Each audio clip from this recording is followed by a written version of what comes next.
It just goes to show that even if you think the roads are okay, it is always best to stay cautious.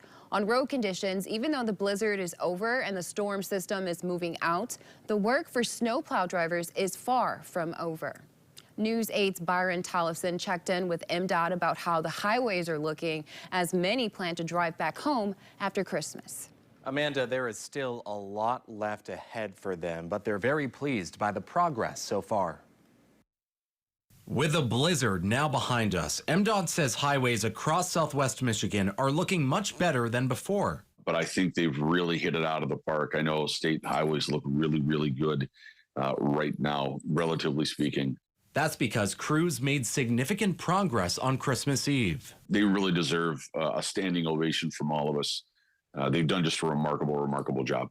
The blizzard peaked just the day before. With the roads barely visible, it was especially difficult for snowplow drivers.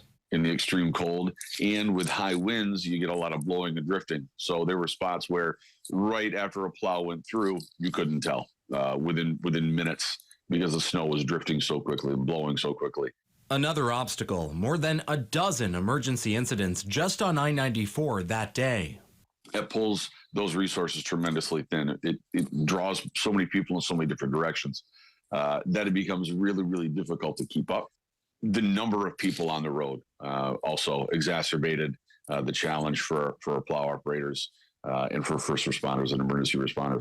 There's still much more to do. Next, they'll prioritize clearing highways along the lakeshore and the I-94 corridor through Van Buren and Berrien counties, both areas with higher rates of crashes. They're doubling up on snowplows for those routes. But as the bitter cold remains, don't expect to see salt on the roads just yet.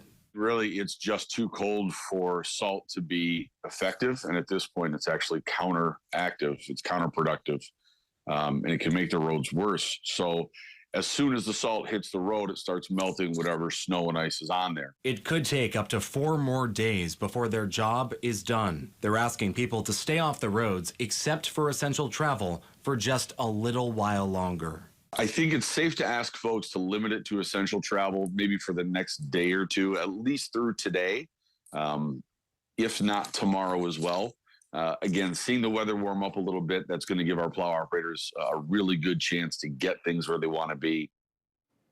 He also says that he's seen a lot of gratitude out there from the community for first responders and snowplow drivers, really anyone who put themselves in harm's way over this weekend, clearing roads during a holiday weekend to make sure people are safe.